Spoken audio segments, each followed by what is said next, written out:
Okay, welcome everyone. I'd like to call tonight's regular council meeting to order.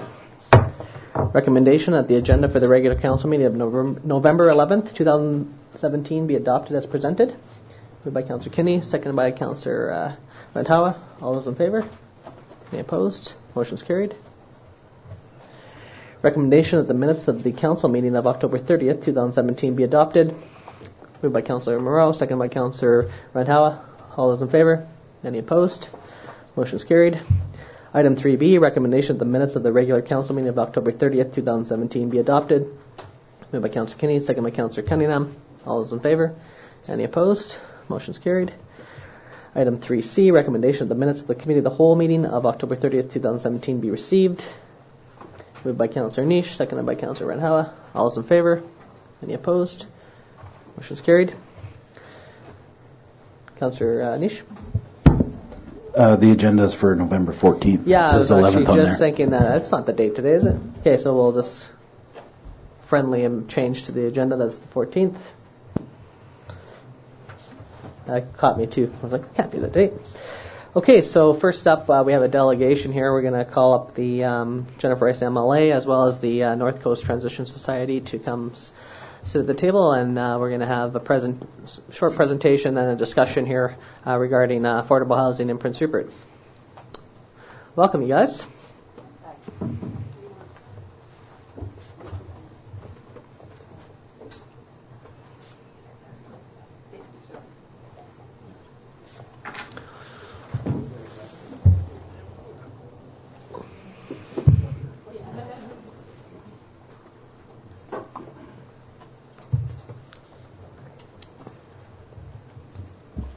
Now, when I was on council, rarely did we have the chambers as stacked as you have tonight.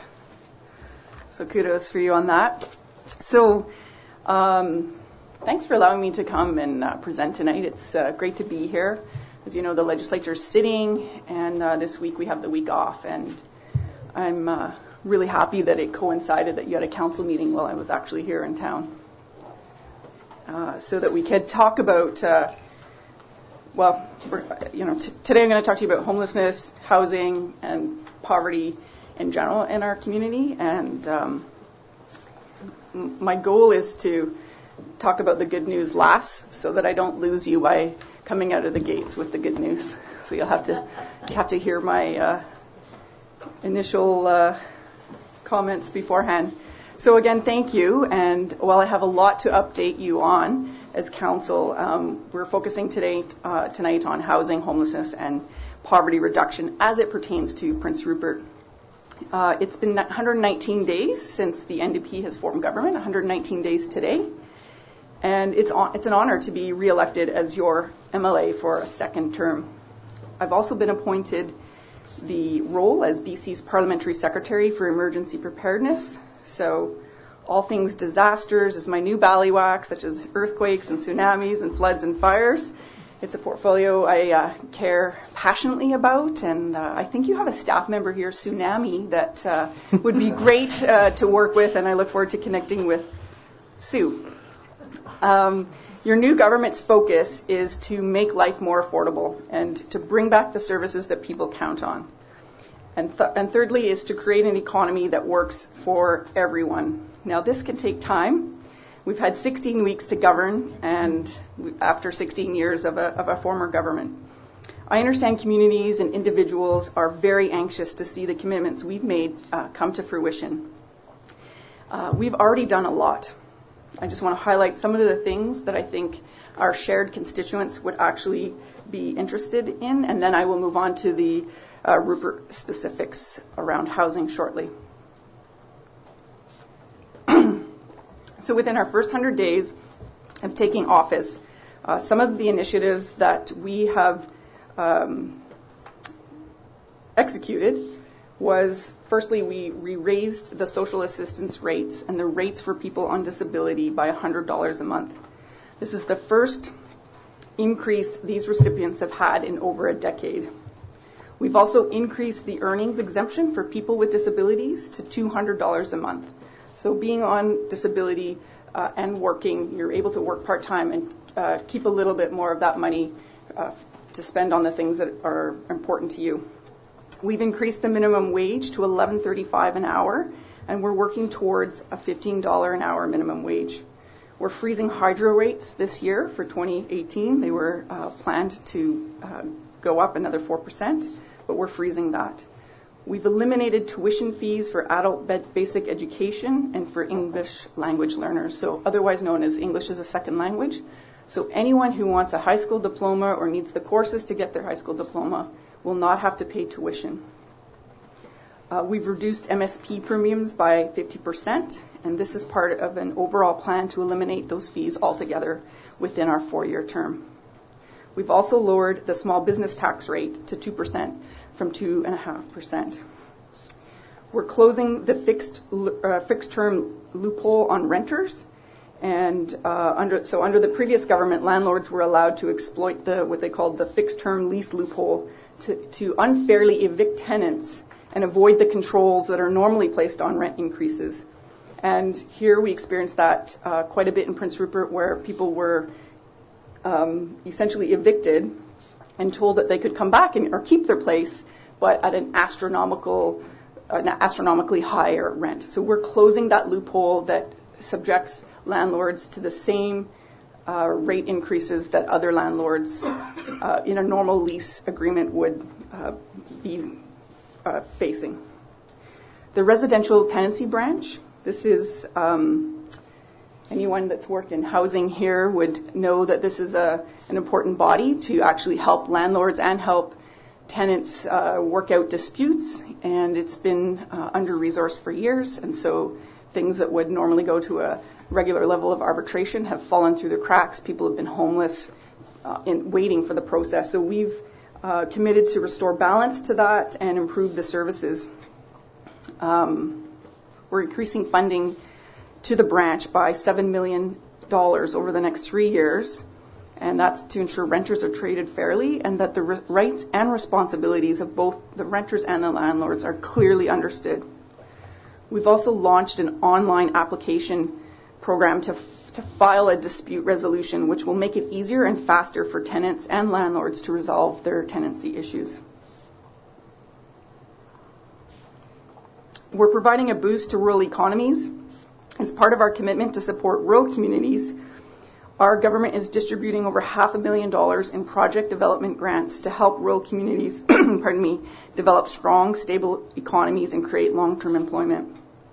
We've offered grants to help local governments plan, design, and manage sustainable infrastructure and to help meet the requirements to apply for significant capital infrastructure funding in their communities. And I don't think I need to say how important that is for a community like ours and the challenges that you guys have been facing, you guys and gal have been facing.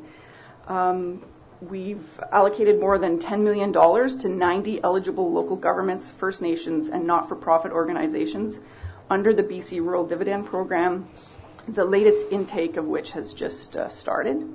And thus far in this riding, not in Prince Rupert, but the riding of North Coast that I represent, we've delivered $1.1 million. Lastly, we've announced $208 million for the construction of over 1,700 new units of affordable rental housing. We've committed $291 million to support the construction of 2,000 modular housing units for people who are homeless, and more than $170 million over 3 years to provide 24/7 staffing and support services for those modular housing units.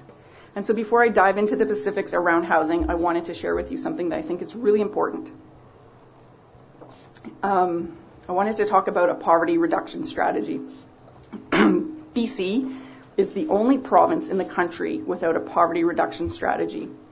And the initiatives that I listed above are just some of the first steps that we're committed to making in order to eliminate poverty in our province. I think it's really important to note that the Skeena Queen Charlotte, or now the North Coast Regional District, has the highest poverty rate of all the 26 regional districts. And Prince Rupert specifically has the highest percentage of individuals on income assistance in our province. The regional district has 6.4% of the population on income assistance, compared to a provincial average of 1.9%. In Prince Rupert, the number is 7.3% on income assistance compared to the 1.9% provincial average.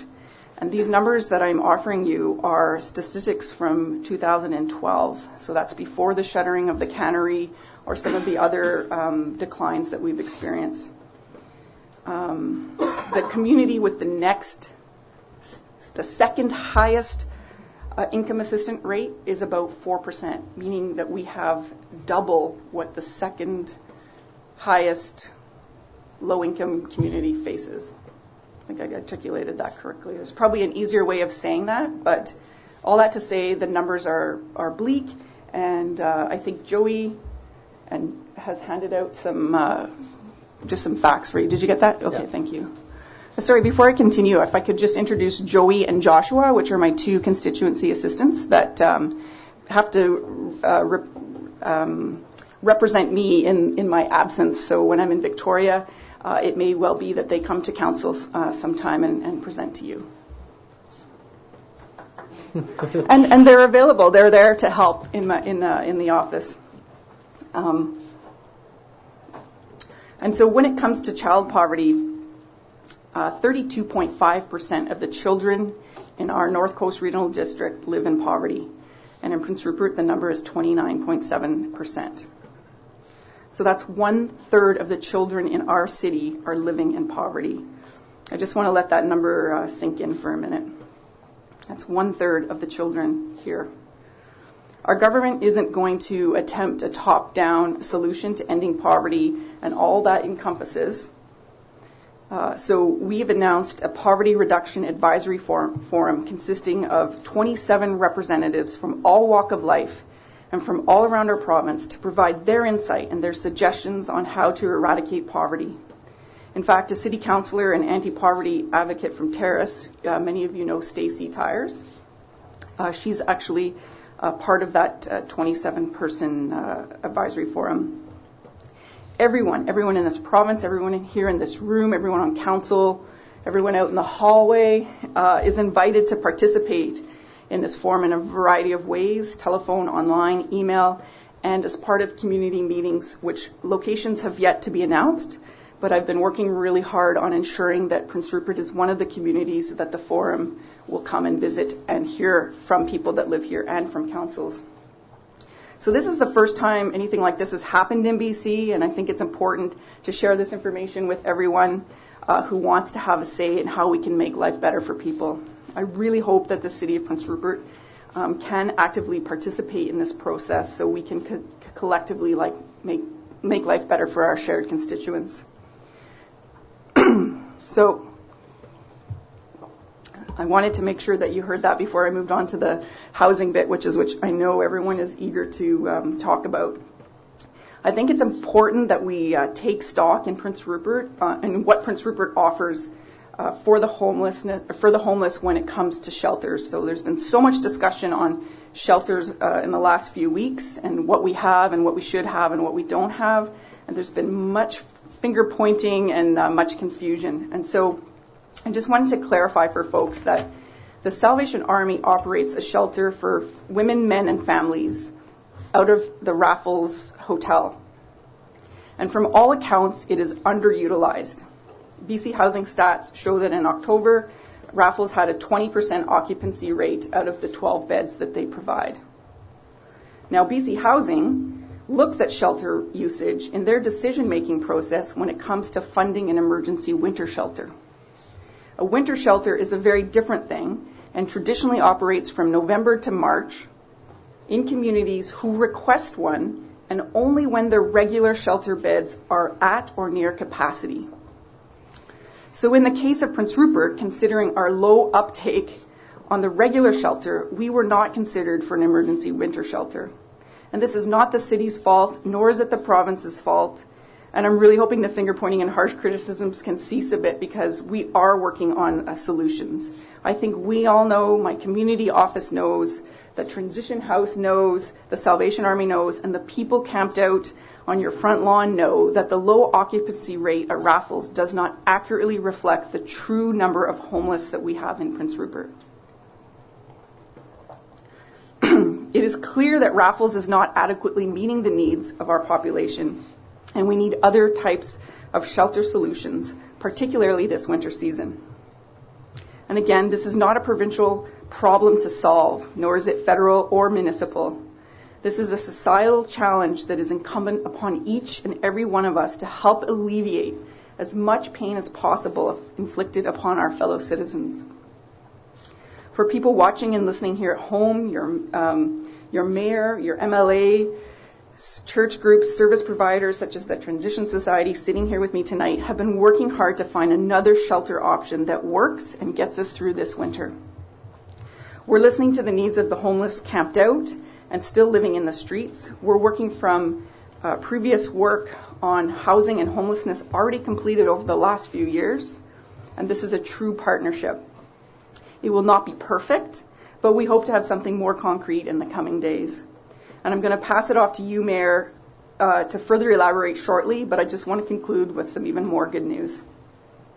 As I stated earlier, the province has committed to 2,000 modular housing units throughout the province. This is supportive housing for those that are either homeless or facing homelessness. And so I'm happy to announce tonight that Prince Rupert will receive 44 units of modular housing for the homeless in our community, along with the units.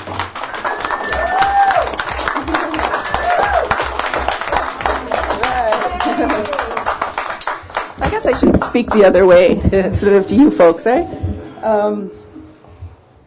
And so along with these units will come funding to provide support services meant to raise individuals out of poverty and homelessness. Your BC government is providing the units, the modular units. The city is providing the land, and the North Coast Transition Society will be operating and providing the wraparound services that are muchly needed. Too many people are struggling with homelessness, and they have been ignored for way too many years. It's a situation that affects all of us, not just those experiencing the homelessness. It affects all of us. These modular housing projects are a rapid response to meeting urgent needs, safe and secure housing to help address the growing issue of homelessness facing people in our towns. We know that this is only a start in tackling the homelessness situation in our community and across the province, but it's a very good start. Work is underway across government to develop a homelessness action plan and a comprehensive housing strategy for BC. This is in addition to the work that the city has already done, work approving the seniors housing projects such as the Neptune, the seniors housing run by Metlakatla First Nation, the Port Edward seniors housing units, projects like the 35 units awarded to Kitkatla and others. It will take some time, but a marked increase in the amount of affordable housing is coming soon. And I want to commend the city for their work on this file and to all those who've stepped up recently helping our fellow citizens. The generosity of this town is commendable, and I'm so proud to call Prince Rupert home, and I'd be happy to take your questions. I'm just going to elaborate it quickly.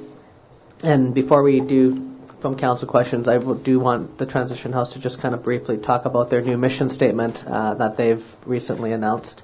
But just to add, so one of the challenges being in government is not being able to say things until everything is signed in stone. And we've been talking with MLA Rice since they announced these affordable housing units back at the end of September, and quickly jumped on the opportunity to get Prince Rupert on the list, and luckily there's been a lot of momentum so we have been working very quickly to get with this new government's opportunity and putting housing as their new mandate forward, and we do appreciate this announcement tonight, and that hopefully we can move quickly on that and have that up and running.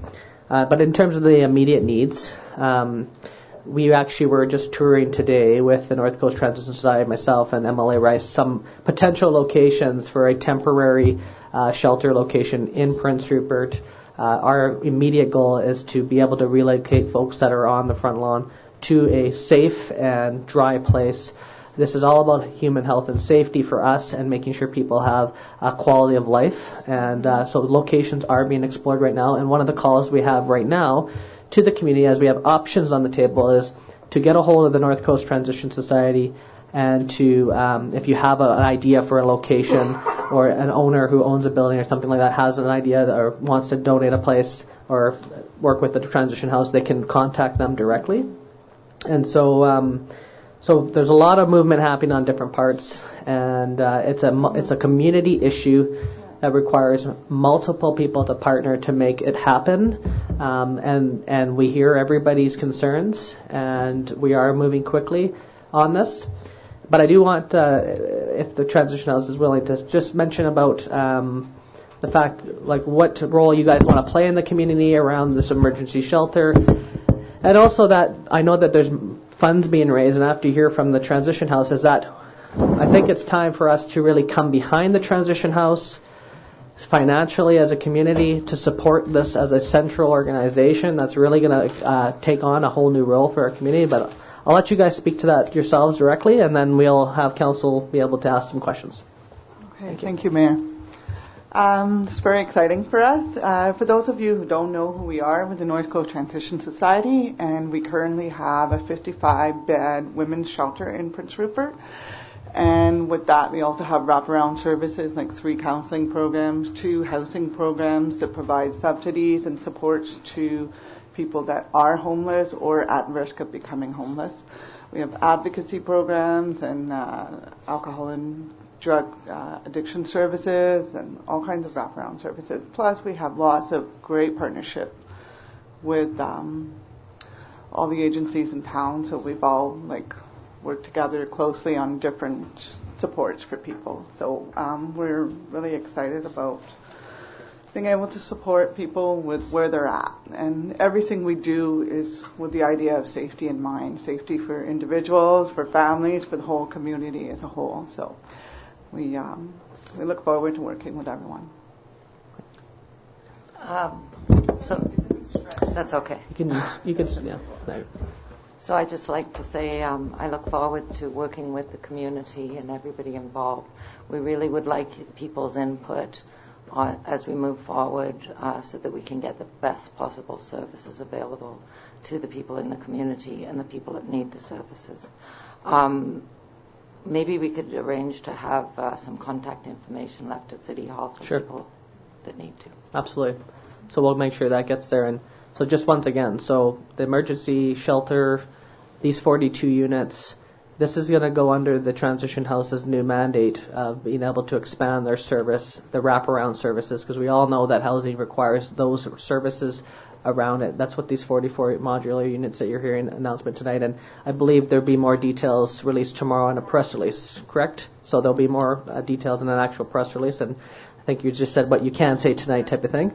And so in terms of fundraising efforts and getting the community involved, I really strongly feel that those finances should be directed at the Transition House. They're really going to be taking on a whole lot more. We should be coming behind them as a community. And, luckily, a couple of us in this room tonight helped just raise some funds for them on Friday night. And a good fundraiser. And so I'll open up to questions now from council, and we can have a discussion. Councillor Randhawa. Thank you, Mr. Mayor. Thanks for your presentation, and thanks for bringing great news for our community. This whole council and staff was working for a long time, and thanks for doing that. So is there any timeline for these units will be finished? You have any idea? Yeah. So the modular units, the initial round, these units are already built. Mm-hmm. And we hope to get them here as soon as possible and up and running by March. Councillor Kinney and then Councillor Thurkelson. Thank you, Mr. Mayor. Thank you for your presentation.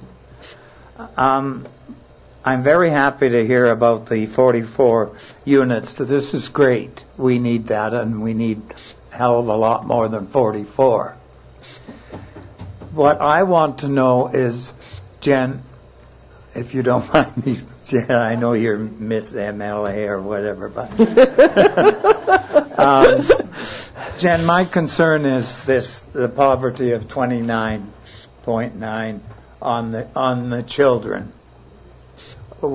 Are we going to be doing anything about that?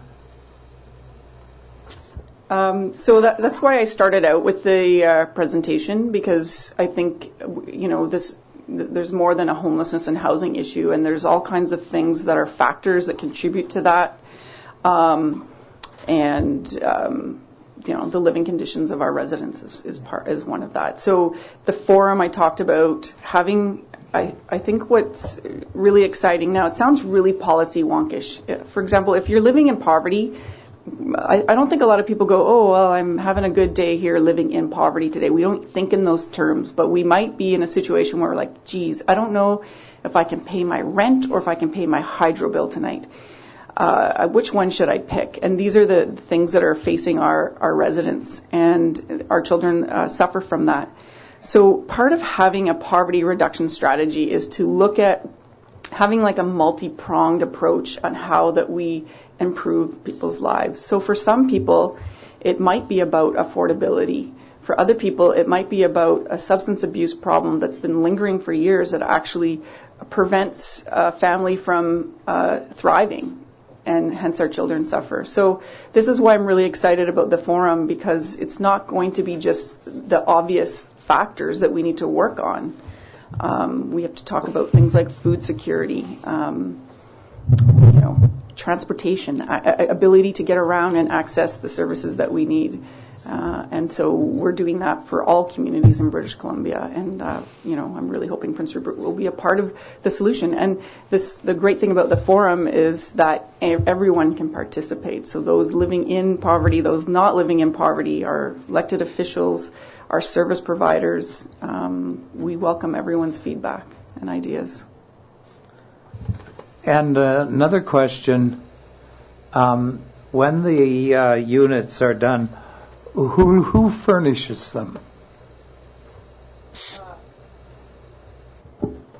So my understanding thus far is, so we have the units that are already built, and there is funding provided to the service operators to look after everything that's needed, whether that's the bed, whether that's whatever service a person might need that will help them get more stable and have real stable housing versus these living in the modular units. And I think it's important to note the modular units are not new houses for people. This is a transitional housing. This is not to live in forever.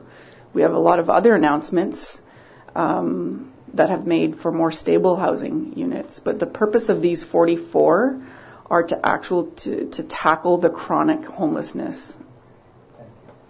Yeah, thanks. Councillor Thorkelson. Well, I want to thank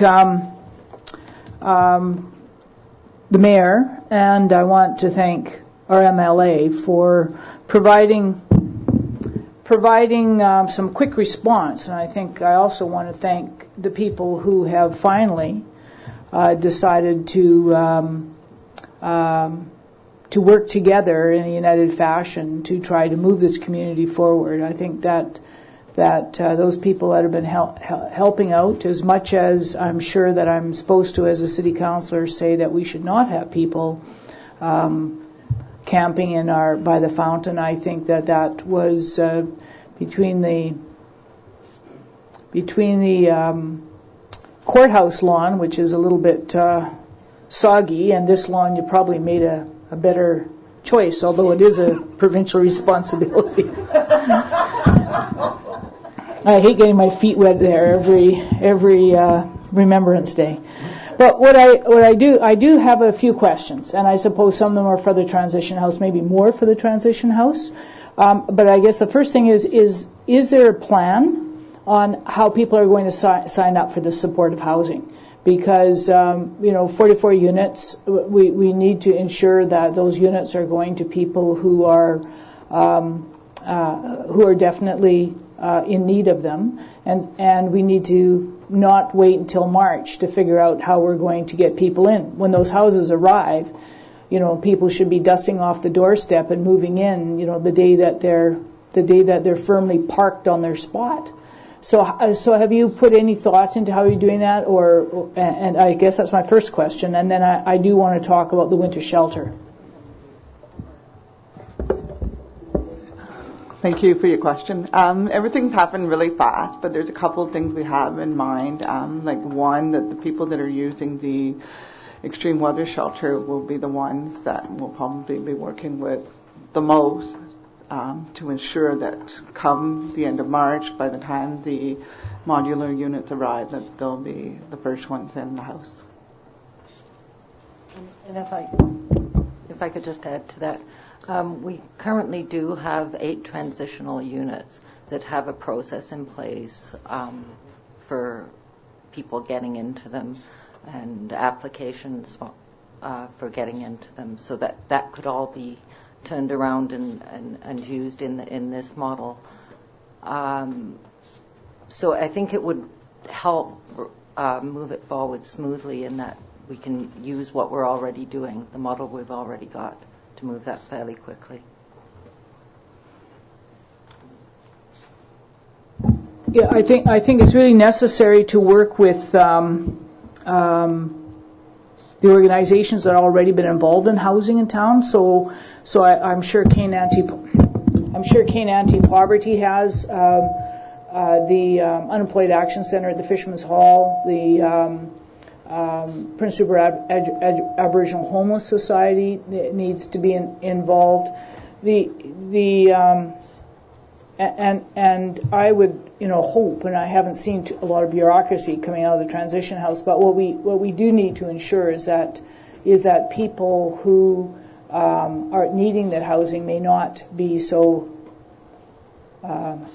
be able to fill out forms very well. They need some help to do that, and so we don't want to see people that feel that there's a barrier in front of them, between them, getting into that housing. So that would be one of my concerns, is to make sure that it's an easy process for people to accomplish. My second question is about the emergency shelter, about the winter shelter, and how are you planning to operate it? And I guess you've got nighttime, but we also have daytime care. And we were just discussing it earlier, and I was talking about there might be some financial constraints from operating it during the daytime. But I'm Joy Thorkelson, I work at the Fisherman's Hall. Today, at 4:15, there was an ambulance call to the Fisherman's Hall because 3 people behind the Fisherman's Hall could not move and were suffering from hypothermia from sitting out in the rain all day. Now, that's not the first time the ambulance has been there over that issue. People need a place to go during the daytime.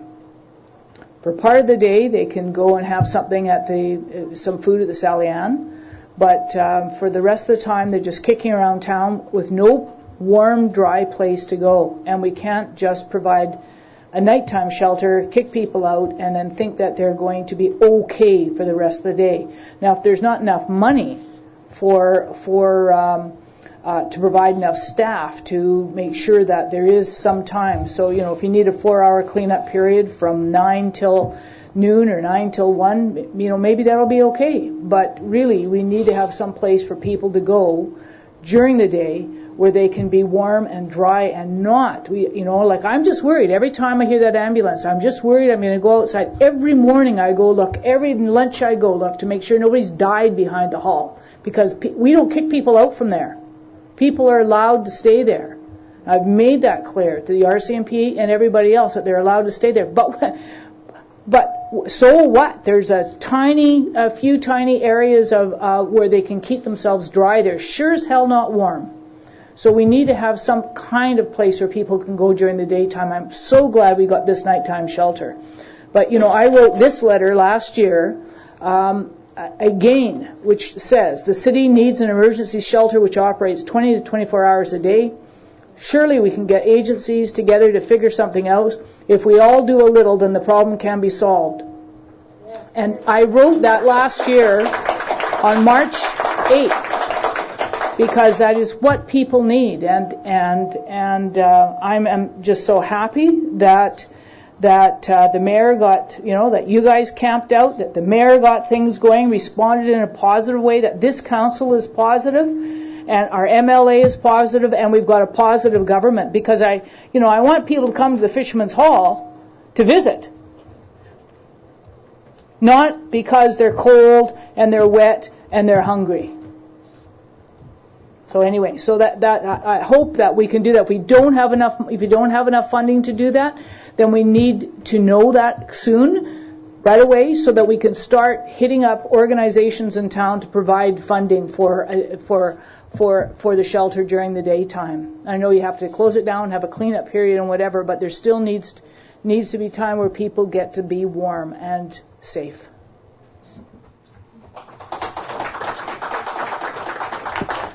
So the biggest challenge will be finding on such short notice a suitable building, and that's what we're trying to do off the bat. Yes, and I appreciate that. I understand that you have to find a place first. But what I'm wondering is, if we find a place, it seems to me that there's a commitment that we are going to find a place, that we're going to have nighttime coverage. All I'm suggesting is that we should be providing more than nighttime coverage, and if that's a financial problem, the transition house should let us know so that we can put ourselves in a high gear and go hit up the Port or Ridley Coal or some of the other big funders in town that can make sure that, for at least during the wintertime, until till permanent housing is available, permanent supportive housing is available to people without homes, that they have at least a temporary place to go that's warm, dry, and safe. So it's the funding that we need.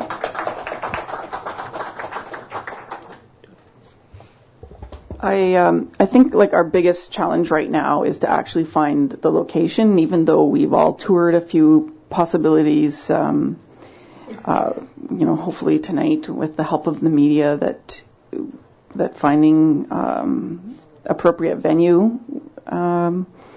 I think it sounds like we will have funding for a nighttime shelter. But again, a lot of this is kind of coming out a little bit prematurely. We're just offering the information that we have now, and I don't think that that's off the table, all that to say.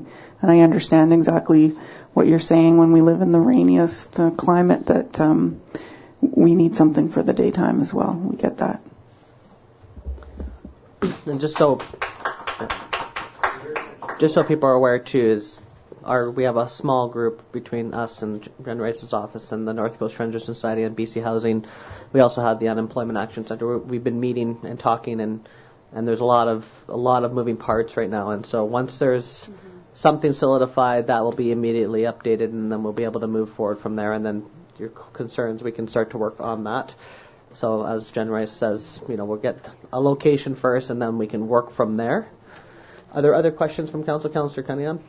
Yeah, supportive housing, transition housing is very important, and it's the first step in not getting, instead of being first on the list, we're last on the list. It's one time when I'd rather be last, considering that 1/3 of all our children live in poverty. I think that's something we've got to really tackle. But there's a complete picture, and there's affordable housing too. There's a lot of people now that can't afford the rents that some landlords are just deciding they need in their pocket, I sit on Unemployment Action Board, and I sit on the Aboriginal Homeless Board, and I see it day in and day out, people getting rent evicted, people not having enough because the rent's too high, the damage deposit is too high, they're living week to week, paycheck to paycheck, and they can't afford these things. And so we've got multi-layers of people that we've got to help. And I really like this multiple approach to it, because it's not one problem, there's many problems there.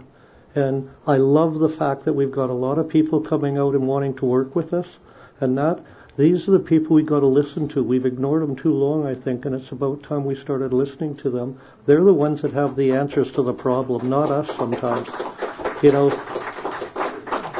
I know a couple of meetings ago I got up and I said how frustrated I was about the housing. And, we've had meetings.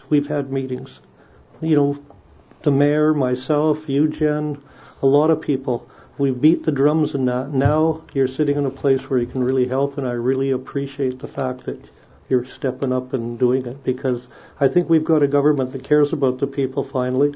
And it's fine to have the housing given to us, but if we don't have the support and the funding to go with that support, it just falls off the tracks after a while. And I'm really happy the Transition House is stepping up, because they've done a fantastic job up to now in their fields, and they've got the experience, and I think it's really going to be a good help in the end that we've got your experience to go with. I know what James worked on with the Transition House, trying to get a Transition House set up for men, and then he left, unfortunately, because he was just on the cusp of really getting something done.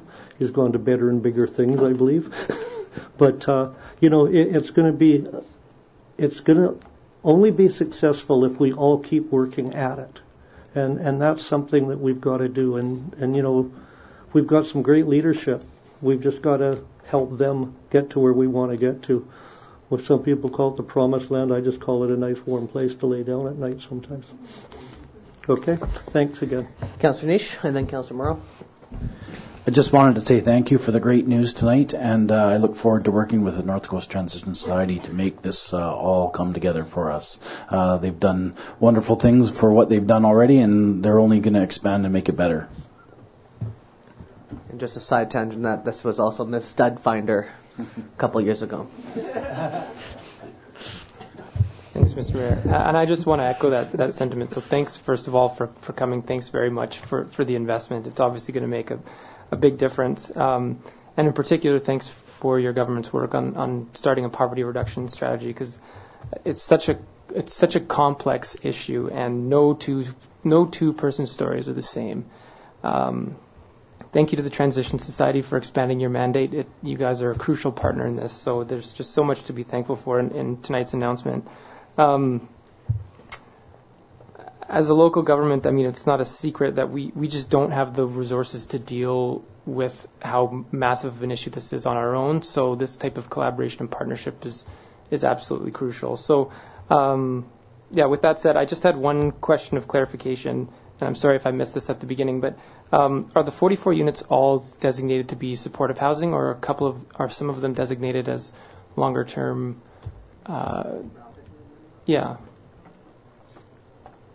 The 44 units are considered out of the RAP program, so a rapid response program.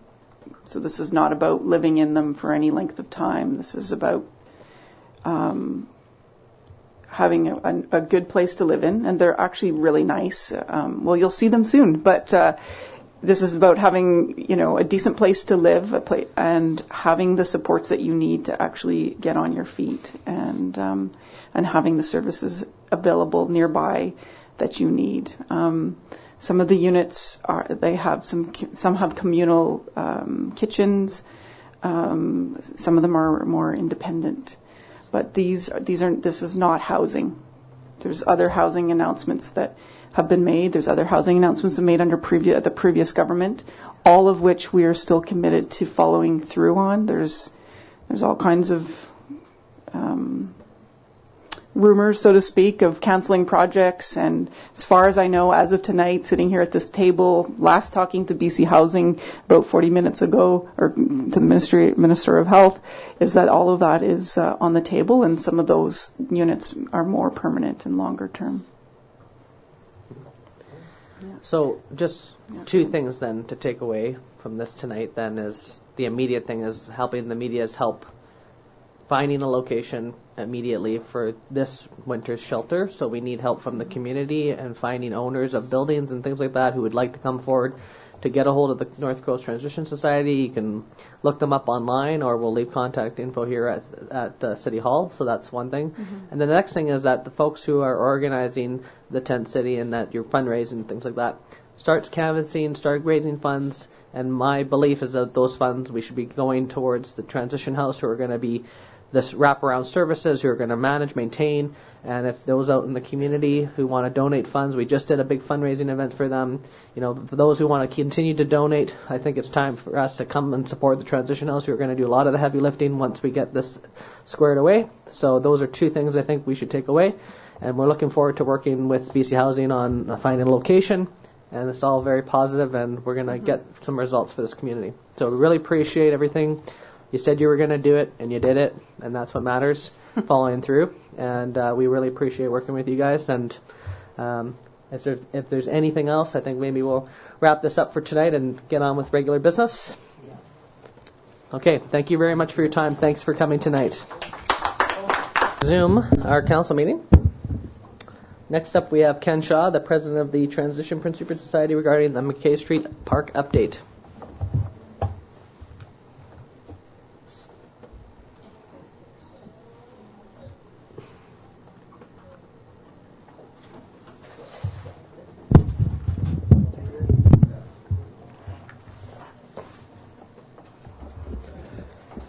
Well, thank you for the invitation to come tonight to provide you with an update.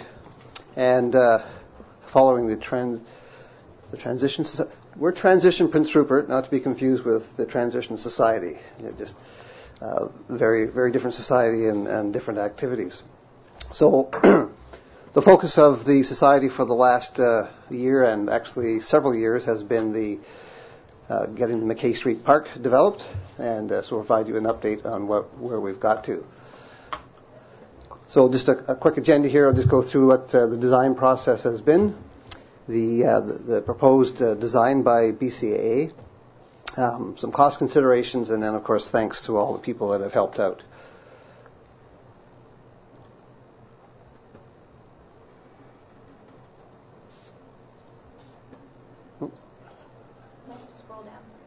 Okay, there we go. We'll do that. Okay, so we've been at it for quite a few years with a number of community consultations with the Canadian Anti-Poverty Society up at Pine Ridge, and we culminated this with a Earth Day picnic in 2015 and a survey in the neighborhood. From there, we developed a preliminary design report, kind of making some suggestions on how the process should undergo, and invited Mark Lakeman and the team from Portland, Oregon, City Repair, to share with us their experiences and work in Portland for the past 20 years. We had a workshop. We had over 50 people attending. Many staff and a number of councillors were part of that process. From that workshop, we also developed sort of like some general design ideas, and then the team went away and over the summer developed a design concept. Came back to us a year ago this time with 3 concepts for the community to take a look at. We had them up at Northern Savings Credit Union, at the park itself, and Friendship House, and there was an online voting process, and we got a lot of feedback about those 3 design alternatives, and then the architectural team distilled that down into one final design. We presented that last March and had a big presentation about that. And then show you a few pictures. Lots of good coverage by the Northern View at different stages. Some of the events that I've talked about, and some pictures from that event. And so this is where we're trying to get to, is a whole bunch of kids playing, having a good time, not this poor unhappy fellow here looking at a bunch of trees just growing very well. These pictures from the placemaking workshop. So over a Friday evening and 2 days, the group learned about placemaking. And placemaking really is, how do you design physical space in a community so that you can create social outcomes? And here's the whole group for a photo. And then this is the design that the team came back with. So it's quite an ambitious design. Architects are very good at that. And then it's down to the contractors and engineers to translate it into reality. Some of the highlights of it is a covered basketball pavilion, a cultural center, a public square up at the corner, a picnic ground here, a covered skateboard park, an expansion of the community gardens in the lower southern end, picnic shelter, and then what was envisioned as a nature play area, this triangle, and then that formed a linear dog park along the sort of eastern side of the area. So shortly after the we got that design out, we were now looking at this and trying to figure out, okay, we got to find money to build this. How do we stage it? And we got into the BCAA Play at Home contest, a $100,000 prize. And thanks to the community and the online voting, we were number 1 in the province coming out in this contest. And so in early June, it was announced that we had won the $100,000 to put towards the park. So that was great news. And so that's $100,000 to spend on this particular portion of the park. So just a bit of a close-up of what the architects had in mind, and they called it nature play. And with the not only the $100,000, BCA is providing a number of other services. So a professional playground consultant who took the architectural concepts, looked at the equipment, and came back with some recommendations as to what we could do. So this is kind of a computer rendering of their recommendations. There's other drawings that look a little more spectacular, but there's quite a few things in here. The traditional swing set, looks kind of small here, but there's sort of log structures that you can walk on. These sort of mushroom-looking things for sitting on, jumping off of, logs to crawl through, and then this convoluted-looking structure with a slide. And the description I have here sounds much more inspiring. The Seeker Climber is a twisty net-based event that provides transition and connectivity between 2 decks that have a 32-inch height differential. So with the playground consultants, they've researched these things, they've installed them in other places in the province, and so we're really thankful that we have their benefit of their experience, what's worked and what hasn't. Log steppers and balance beams and so on and so forth. Some cost considerations. Well, I'll just go back. This installation will be in the sort of lower part. There still actually will be some space left in the upper triangle because, of course, as you know, $100,000 doesn't go very far these days. So there's still room to add more features. So cost considerations. This is city property and just the design process. So the city has been a partner from the beginning of the design process. So we created what we call a working group with other service organizations in town.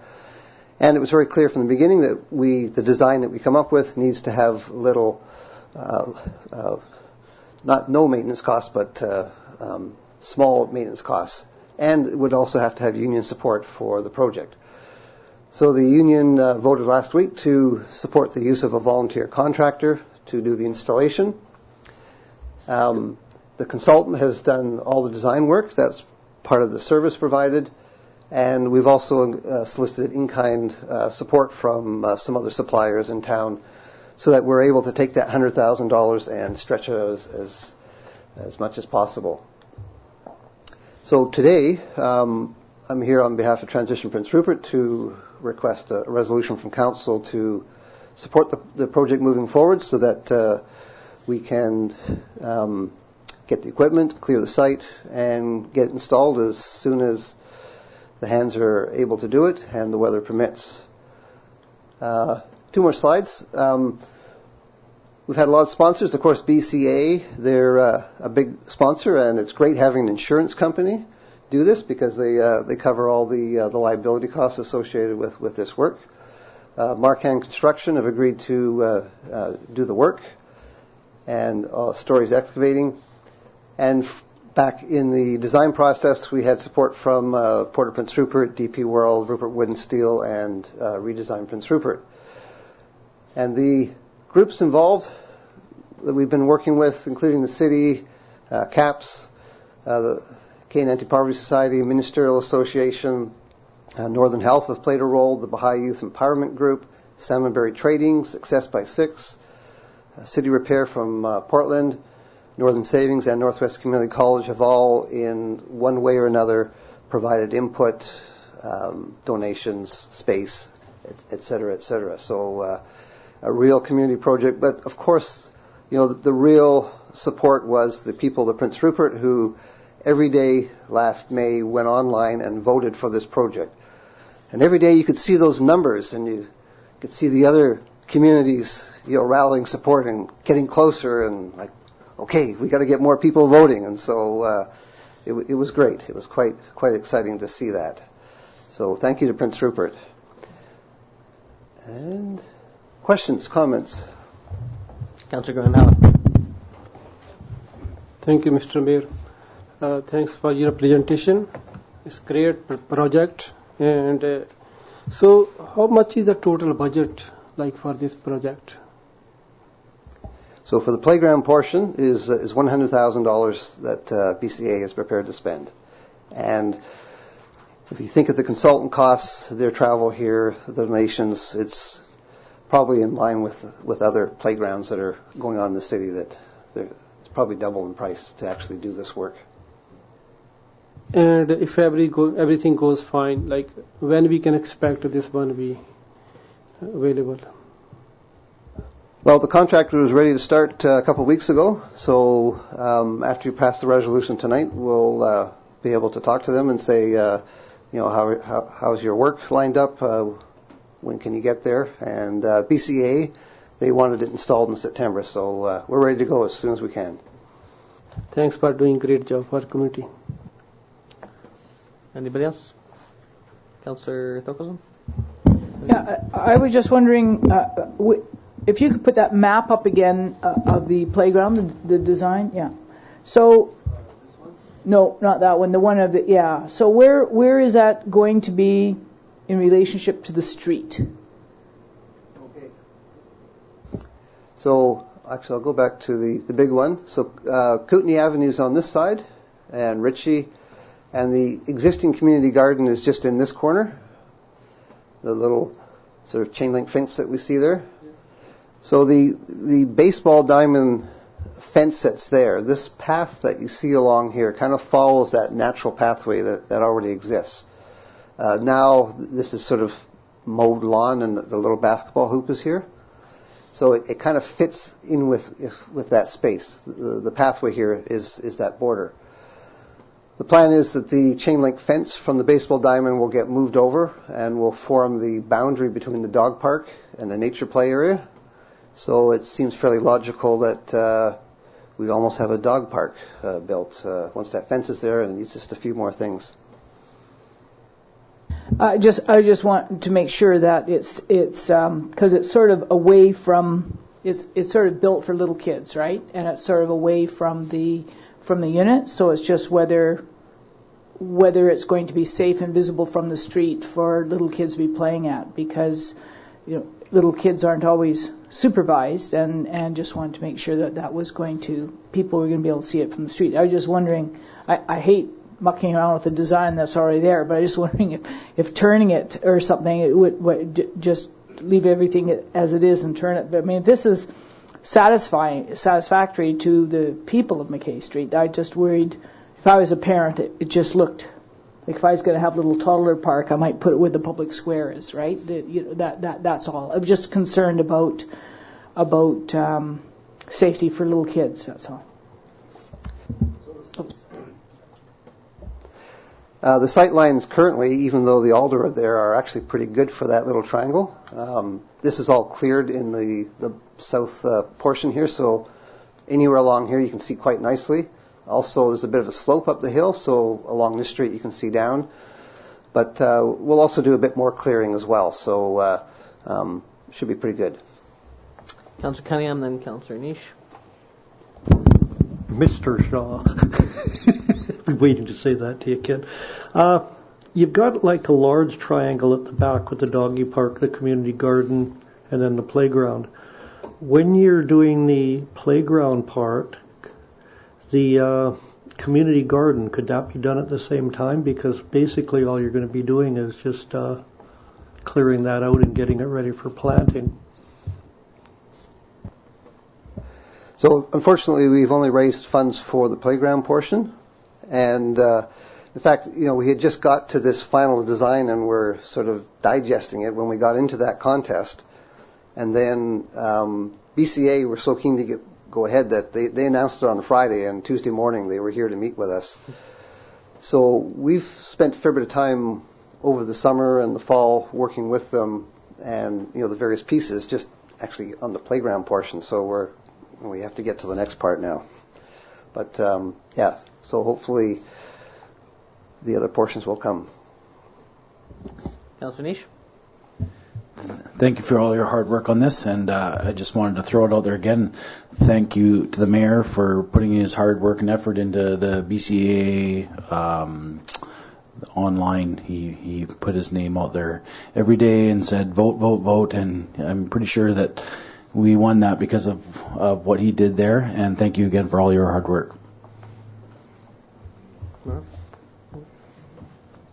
Councillor King? Okay, well, so just to be clear then, the resolution that you're looking for is just a general resolution of support? General resolution, resolution that will enable the construction to start. Right. So just so that council's aware that our union did vote in favor to allow volunteers to come and do the clearing of the site. So that's been approved by the union. So just a quick technical question for the manager. So is there anything specific we're supposed to be saying in this resolution, or is just a general resolution of support okay? No, actually, we need a resolution to authorize the transition to actually use the city property. Okay, so that would be the resolution then, that we authorize Transition Prince Rupert to use city property for these purposes that's stated. Anyone to move that? Okay, moved by Councillor Kinney, second by Councillor Randhawa. Any further discussion? Okay, all those in favor? Any opposed? Motion's carried. Thank you very much. Do you have any final comments, Mr. Shaw? No, thank you, and continue with your hard work. Thank you very much. Appreciate everything you've done here. Okay. Moving on to 6A, report from the community planner regarding the application for development variance permits at 535 Hayes Cove Circle. Welcome back.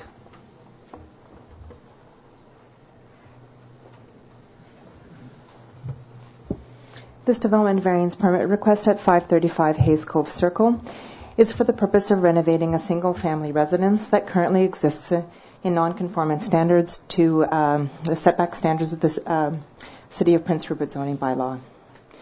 The application is to vary Section 5.2.4 to decrease the side yard setback from 1.2 meters to 0.5 meters.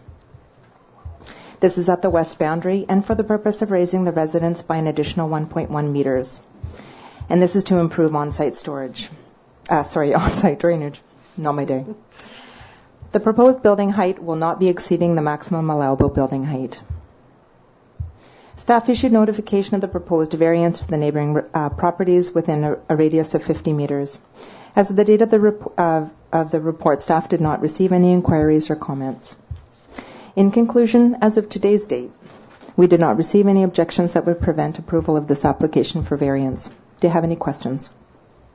Council? Okay, the recommendation of the development variance permit application DP 1712 for 535 Hayes Cove Circle proceed for final consideration. Moved by Councillor Kinney, second by Councillor Nish. All those in favor? Any opposed? Motion's carried. Thank you very much. Moving on, report from the Chief Financial Officer regarding the 2017 financial variance report. Anything to report? It's for the September 2017 financial variance report. The operating and utility revenues and expenses are on track for this time of year and are within budget. Capital projects are ongoing, and estimates are that projects remain on target. And that's our report. Okay, recommendation that Council receives this report for information purposes. Moved by Councillor Randhawa, second by Councillor Nish. All those in favor? Any opposed? Motion's carried. So we have a correspondence for action letter, and this letter was actually drafted was starting to be drafted in October. Councillor Cunningham and I met with MLA Rice about these units. So I would actually recommend that we amend this letter to be a thank you letter to the Minister of Housing, Ms. Robinson, to thank them for the 44 units, and that we're looking forward to partnering with them because this is a request letter, and as you heard tonight, they got to it before we even got the letter out sent, so that's great news. So moved by Councillor Cunningham, second by Councillor Kinney. Discussion? Sorry, Mr. Mayor, can I just make one more friendly amendment to the letter? Absolutely. Obviously, the need now is an emergency shelter as quickly as we can go. So if we can add that in as a, I know it's. How about this? We move the letter because it does say what we want to say. And to be frank, she does have a copy of it because it has, Ms. Rice has it. So it's more of a formality than anything. So I would just say let's move this letter first because it does mention the shelter. I agree with that we want to continue that line. So why don't we move this letter and then a thank you letter. So if it's a friendly amendment, it's okay to the mover and seconder, that we would just move the original letter. Okay? So then all in favor for that? Motion's carried. And then a motion to send a thank you letter, moved by Councillor Cunningham, seconded by Councillor Kinney. All those in favor? Motion's carried. Okay. Does that satisfy the shelter need there? Perfect. Okay, moving on. Report from our Community Development and Civic Innovation Manager regarding the interim zoning amendment bylaw 3419, 2017 to temporarily establish commercial marijuana operation as prohibited use in all zones. I'm not sure if you need any further presentation on this. This is essentially us.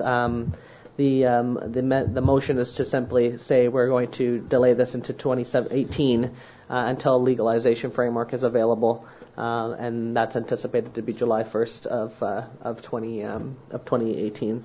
So the recommendation is that Council consider the proposed interim zoning bylaw number 3419-2017, and that having considered the proposed bylaw, Council give first and second readings to the interim zoning amendment bylaw number 3419-2017, and that a public hearing be scheduled for December 11th, 2017 at 7 p.m.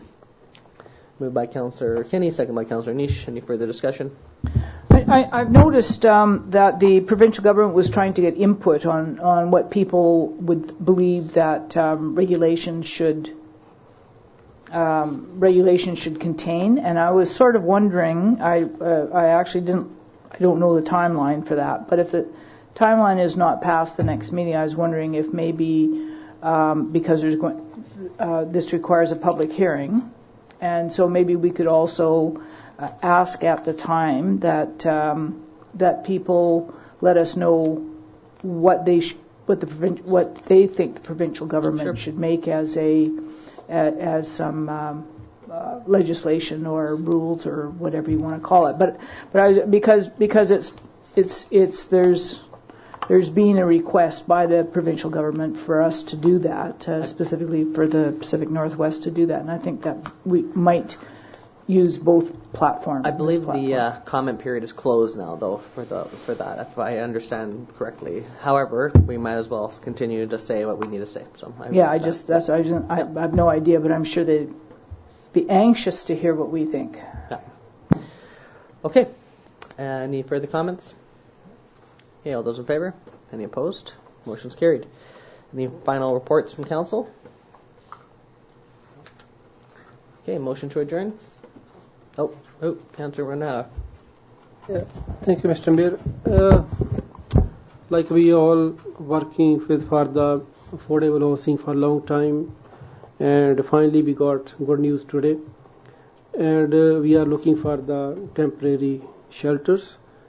So some parents and kids, they are questioning like when they be able to use the park again. So do we have any timeline when we can find the shelter or anything? The only timeline I can give you is as soon as possible. So that's the challenge now, as fast as we possibly can. So I can't give you a realistic timeline, but we are moving very quickly. We literally looked at a building today. So I'm hoping that something does come to fruition, and that's all the information I have on that at the moment. Okay, motion to adjourn by Councillor Randa, second by Councillor Thorkelson. All those in favor? Meeting's adjourned. Thank you very much.